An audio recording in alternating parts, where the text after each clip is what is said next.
सितंबर 2024 में BSE 500 index ने 38,600 का ऑल टाइम हाई टच किया। उसके बाद फरवरी 2025 तक मार्केट लगभग 19% गिर गया। फिर मार्केट ने वापस ऊपर चढ़ना शुरू किया और आज अपने ऑल टाइम हाई से लगभग 3% ही दूर है। और सिर्फ इंडिया ही नहीं, यूएस का S&P इंडेक्स भी ऑलमोस्ट अपने ऑल टाइम हाई के आसपास चल रहा है। तो क्या मार्केट बबल जोन में जा रहा है? और क्या ऐसे कोई सिंपल इंडिकेटर्स है जो हमें यह बता सकते हैं कि मार्केट अभी ओवरहीटेड है या नहीं?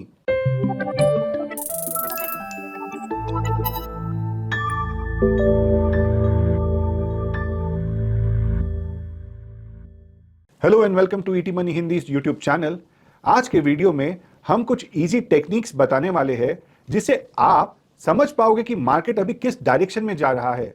और इसी टेक्निक्स को हम आज के मार्केट्स पर अप्लाई भी करेंगे ताकि आपको क्लियर हो सके कि मार्केट को लेकर अभी चिंता करनी चाहिए या नहीं। इस वीडियो का गोल बहुत सिंपल है, आपको हर मार्केट फेज का सही सिग्नल मिलता रहे। और इसी वजह से यह वीडियो काफी यूजफुल होने वाली है, इसीलिए इसे एंड तक जरूर देखिए। चलिए अब देखते हैं पहली टेक्निक जिससे हम समझ सकते हैं कि मार्केट बबल जोन में है या नहीं।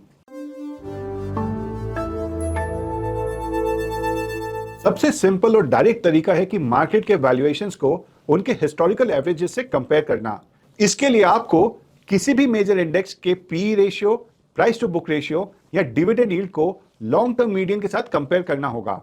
इससे आपको तुरंत आइडिया मिल जाएगी कि मार्केट नॉर्मल जोन में है या थोड़ा ज्यादा एक्सपेंसिव हो रहा है। इसके अलावा कुछ और हेल्पफुल इंडिकेटर्स भी होते हैं, जैसे market cap to GDP ratio या बॉन्ड इक्विटी अर्निंग्स यील्ड, जिसे हम बीआर रेशियो भी कहते हैं। लेकिन यहां एक इंपॉर्टेंट चीज ध्यान रखना जरूरी है, जो एब्सोल्यूट वैल्यूएशन से भी ज्यादा इंपॉर्टेंट होती है, और वो है वैल्यूएशन के रेट ऑफ चेंज को समझना। अगर वैल्यूएशंस बहुत तेजी से बढ़ रहे हो तो मार्केट बबल जोन बनने के चांसेस काफी हाई हो जाते हैं।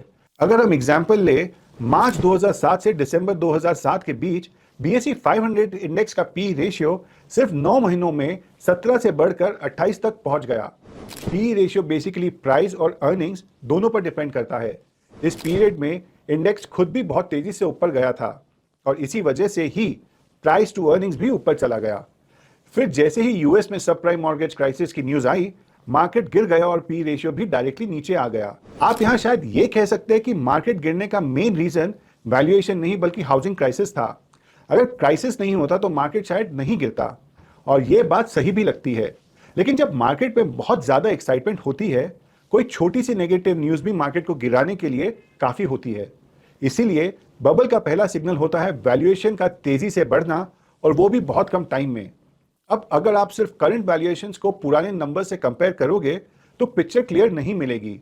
इकोनॉमी टाइम के साथ बदलती रहती है, इसीलिए कभी कभी पुराने वैल्यूएशंस का कोई मतलब नहीं रहता। आप अभी इंडिया को ही एग्जाम्पल के तौर पे कंसिडर कीजिए।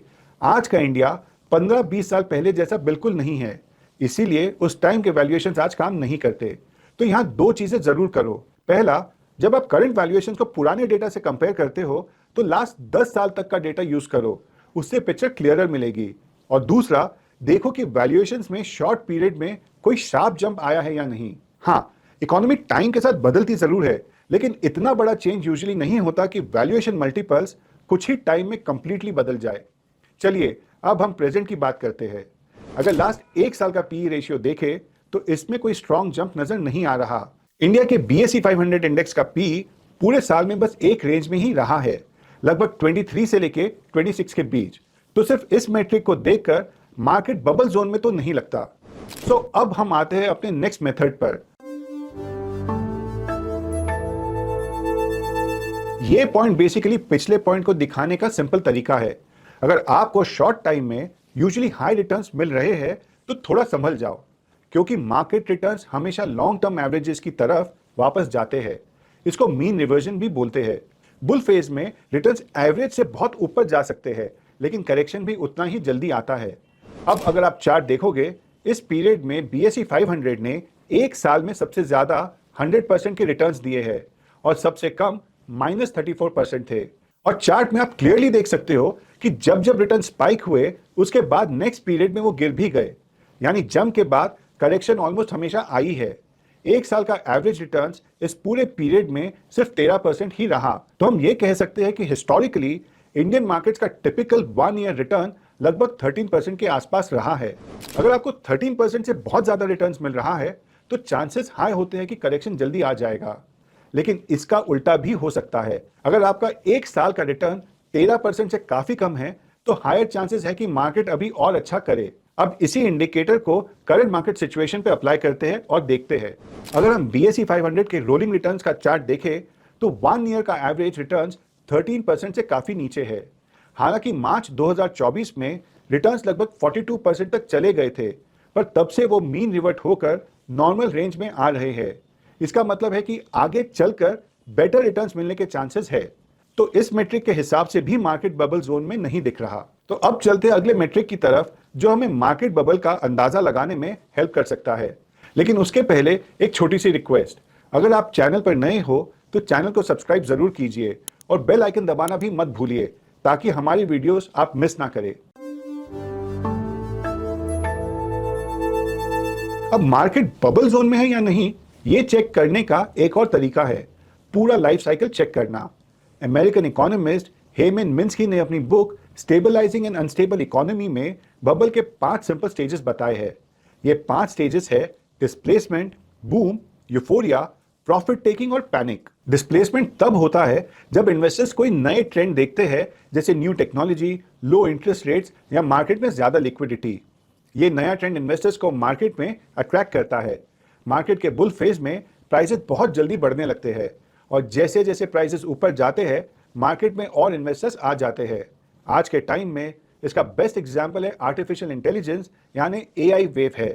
ये एक नया ट्रेंड चल रहा है जिसे AI रिलेटेड स्टॉक्स ने US इंडेक्स को ऑल टाइम हाई तक पहुंचा दिया है। फिर इसके बाद आता है यूफोरिया स्टेज। इस फेज में प्राइसेस बिल्कुल अनरियलिस्टिक लेवल तक चले जाते हैं और इन प्राइसेस को जस्टिफाई करने के लिए नई नई थियरीज बनने लगती है। इस स्टेज में लोग रिस्क पूरी तरह से इग्नोर कर देते हैं। उसके बाद प्रॉफिट बुकिंग शुरू हो जाती है। स्मार्ट इन्वेस्टर्स और बड़े बड़े इंस्टीट्यूशंस क्वाइटली अपना पैसा निकालना शुरू कर देते हैं। उसके बाद प्राइसेस बढ़ना या तो बंद हो जाता है या थोड़ा करेक्शन आता है और लास्ट में आता है पैनिक फेज। यहाँ इन्वेस्टर्स जल्दी जल्दी सेल करते हैं ताकि लॉसेस से बचा जा सके। इसी सेलिंग प्रेशर में मार्केट गिर जाता है और बबल ऑफिशियली फूट जाता है। आप इस पूरे फ्रेमवर्क को यूज करके समझ सकते हो कि मार्केट बबल्स बिल्ड हो रहा है या नहीं। आप मार्केट पार्टिसिपेंट्स का बिहेवियर भी देख सकते हो, जैसे न्यूज चैनल पर लोग क्या बोल रहे हैं, सोशल मीडिया पर क्या नैरेटिव चल रहा है, लोग बहुत एक्साइटेड है या थोड़ा केयरफुल है, वगैरह वगैरह। वॉल स्ट्रीट का एक फेमस डायलॉग भी है, जब टैक्सी ड्राइवर भी आपको स्टॉक टिप्स देने लगे तो समझ जाओ बेचने का वक्त आ गया है। इसके अलावा एक और यूजफुल इंडिकेटर है, वो है इंटरेस्ट रेट साइकिल। जब इंटरेस्ट रेट्स लो होते हैं कंपनीज की प्रॉफिटेबिलिटी बढ़ती है और स्टॉक प्राइसेस भी ऊपर जाने लगते हैं और वहीं से बबल साइकिल की शुरुआत हो जाती है। अगर हम पिछले 10 साल के इंटरेस्ट रेट मूवमेंट देखें तो फरवरी 2025 के बाद इंटरेस्ट रेट्स लगभग 100 बेसिस पॉइंट नीचे आए हैं, लेकिन अभी तक बॉटम हिट नहीं हुआ है। इसका सिंपल मतलब ये हो सकता है कि अभी हम डिस्प्लेसमेंट और बूम साइकिल के बीच में हैं और अगर इंटरेस्ट रेट्स और गिरते गए तो बूम फेज आगे चलकर यूफोरिक स्टेज में बदल सकता है। दो और चीजें भी चेक करना यूजफुल होता है, इन्फ्लेशन और क्रूड ऑयल प्राइसेस। अगर इन्फ्लेशन लो है तो रेट कट्स का चांसेस बढ़ जाता है और रेट कट्स के बाद कंपनीज की प्रॉफिटेबिलिटी में जम दिखाई देती है। अक्टूबर 2025 के हिसाब से इंडिया का CPI इन्फ्लेशन सिर्फ 0.25% था, जो एक रिकॉर्ड लो नंबर है। इससे ये क्लियर हो जाता है कि फ्यूचर में और रेट कट्स होने की पॉसिबिलिटी अभी ओपन है। इंडिया अपनी एनर्जी नीड्स के लिए क्रूड ऑयल इंपोर्ट्स पर डिपेंड करता है, इसीलिए जब क्रूड ऑयल सस्ता हो जाता है तो इकोनॉमी को बूस्ट मिलता है और बबल बनने के चांसेस भी बढ़ जाते हैं। 2022 से Brent crude prices down trend में है और ये इंडिया की ग्रोथ के लिए एक पॉजिटिव साइन है। लेकिन यहाँ एक पॉइंट का ध्यान रखना चाहिए, क्रूड के प्राइसेस USD में होते हैं और इसी पीरियड में INR USD के कंपैरिजन में वीक हुआ है। तो एक तरफ क्रूड सस्ता हो रहा है लेकिन डॉलर महंगा हो रहा है। इससे क्रूड की गिरावट का फायदा काफी हद तक न्यूट्रल हो जाता है। इंडिया को रशिया से सस्ता ऑयल तो मिल रहा है, लेकिन ट्रम्प का टैरिफ ये फायदा खत्म कर सकता है। ओवरऑल इंटरेस्ट रेट्स पर ध्यान रखना इंपॉर्टेंट है और साथ ही इन्फ्लेशन, क्रूड ऑयल प्राइसेस और USD INR रेट को भी देखना चाहिए। एक चीज समझना जरूरी है, अब मार्केट बबल साइकिल को समझना यूजफुल है, पर इसका मतलब ये नहीं है कि हमेशा क्रैश ही होगा। क्वाइट ऑब्वियसली गवर्नमेंट्स और सेंट्रल बैंक्स मार्केट क्रैश को बिल्कुल पसंद नहीं करते। इसीलिए जब मार्केट ओवरहीट होता है तब वो टाइमली स्टेप्स लेकर सिस्टम को कूल डाउन कर देते हैं। यानी बबल साइकिल हमेशा सीधी लाइन फॉलो नहीं करती, कभी कभी ये साइकिल रिवर्स भी हो जाती है। चलिए अब नेक्स्ट पार्ट में कुछ और बबल इंडिकेटर्स देखते हैं। मार्केट बबल को समझने के लिए और भी काफी इंडिकेटर्स होते हैं, लेकिन एक ही इंडिकेटर पर डिपेंड करना सही नहीं होता।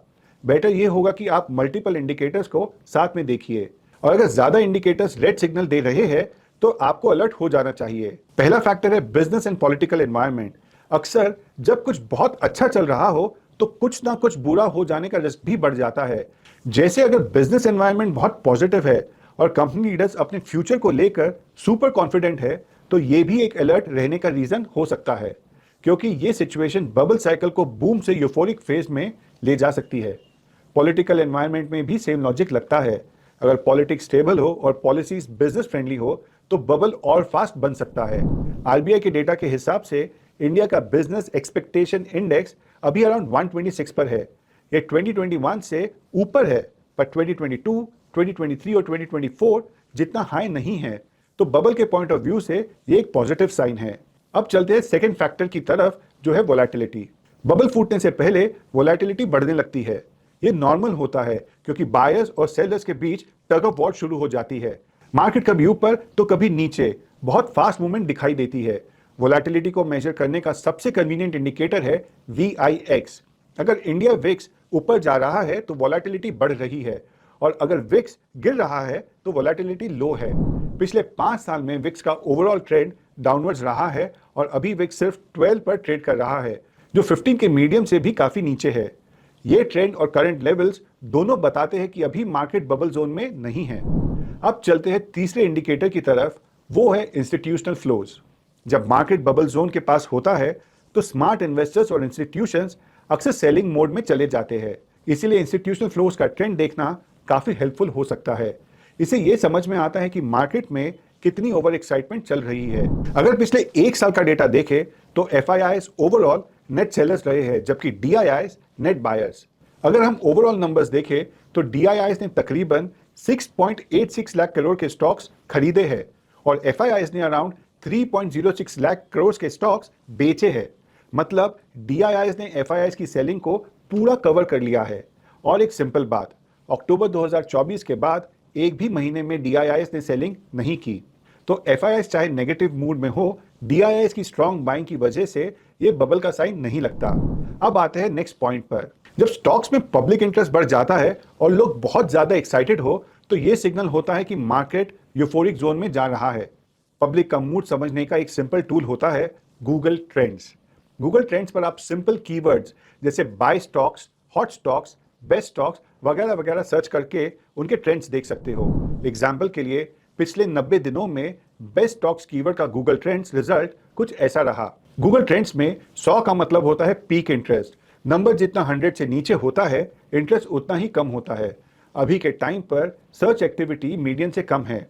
हालांकि अक्टूबर के एंड में थोड़ा स्पाइक जरूर आया था। यहाँ इंपॉर्टेंट ये होता है कि क्या इंटरेस्ट लगातार हाई बन रहा है या नहीं।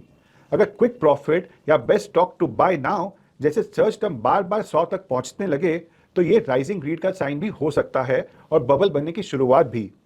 फिलहाल ऐसा कोई स्ट्रॉन्ग सिग्नल हमें नहीं दिख रहा। चलिए अब बात करते हैं नेक्स्ट इंडिकेटर की, जो है नंबर ऑफ IPOs। जब मार्केट अच्छा चल रहा होता है तब ज्यादा IPOs मार्केट में आते हैं और ये नॉर्मल भी है। इन्वेस्टर्स का मूड जब पॉजिटिव होता है तो कंपनीज को पैसा रेज करना ईजियर लगता है। इसलिए IPO एक्टिविटी बबल का एक इनडायरेक्ट सिग्नल भी बन सकता है। जब ऑप्टिमिज्म बढ़कर यूफोरिया में जाता है तो ज्यादा कंपनीज इस वेव का फायदा उठाना चाहती है। 2025 में अब तक 96 मेन बोर्ड IPOs लॉन्च हो चुके हैं और इन्होंने मिलकर लगभग 1.53 लाख करोड़ रेज भी किया है। ये 2024 के 1.6 लाख करोड़ से थोड़ा कम है, पर लगता है कि इस साल के एंड तक 2025 IPO एक्टिविटी में सबसे बिजी साल बन जाएगा। इस मेट्रिक को देखकर लगता है कि मार्केट अभी बबल जोन के आसपास है। चलिए अब वीडियो के की पॉइंट्स को क्विकली समराइज करते हैं और देखते हैं कि बबल्स को पर्टिकुलरली कैसे हैंडल किया जा सकता है। इस वीडियो में हमने काफी सारे इंडिकेटर्स देखे जो बबल को आइडेंटिफाई करने में हेल्प करते हैं और उनके बेसिस पर हमने ये भी चेक किया कि क्या करंट मार्केट बबल जोन में है या नहीं। ज्यादातर इंडिकेटर्स यही दिखाते हैं कि अभी मार्केट बबल जोन में नहीं है, तो फिलहाल आप रिलैक्स्ड रह सकते हैं। लेकिन इन मैट्रिक्स को टाइम टू टाइम चेक करते रहना जरूरी है ताकि आपको पता लगे कि मार्केट अभी ओवरहीटेड है या नहीं। एक और जरूरी बात, अगर मार्केट थोड़ा ओवरहीटेड लग भी रहा हो तो इसका मतलब ये नहीं है कि सब कुछ बेच देना चाहिए। इसके दो सिंपल रीजंस है। पहला, हो सकता है कि आपका जजमेंट गलत हो और अगर आप गलत निकलते हो तो बहुत बड़ा अपॉर्चुनिटी मिस हो सकता है। दूसरा, even if you are right, आपको श्योरली ये नहीं पता हो सकता कि मार्केट बबल कब फूटेगा। मार्केट काफी टाइम तक इरेशनल रह सकता है और मार्केट से बाहर रहकर आप पोटेंशियल रिटर्न्स को मिस कर जाओगे। तो अब इसका सोल्यूशन क्या है? इसका सोल्यूशन है old and tested formula, which is asset allocation and rebalancing. जब आप टाइम टू टाइम अपनी एसेट एलोकेशन को रीसेट करते हो तो ऑटोमेटिकली एक्सपेंसिव एसेट्स कम हो जाते हैं और सस्ते एसेट्स आपके पोर्टफोलियो में ज्यादा ऐड हो जाते हैं। इस अप्रोच से आपका पोर्टफोलियो मार्केट बबल के फूटने की सिचुएशन में भी काफी सेफ रहता है और अगर ये होता है तो बाद में इक्विटीज आपको सस्ती मिल जाती है, तो आप वापस अपनी एसेट एलोकेशन एडजस्ट करके उन्हें इजीली बाय कर सकते हो। अगर आपको मार्केट के मूव के हिसाब से एसेट एलोकेशन एडजस्ट करने में हेल्प चाहिए तो आप ईटी मनी ऐप को भी यूज कर सकते हो। यहाँ आपको काफी इनोवेटिव सॉल्यूशंस मिल जाएंगे। और इसी के साथ हम इस वीडियो के एंड तक पहुंच गए हैं। उम्मीद है आपको ये वीडियो पसंद आई होगी। प्लीज वीडियो को लाइक करो, शेयर करो और कमेंट भी जरूर करो ताकि ये वीडियो और लोगों तक पहुंच सके। Investment in securities market are subject to market risks. Read all the related documents carefully before investing.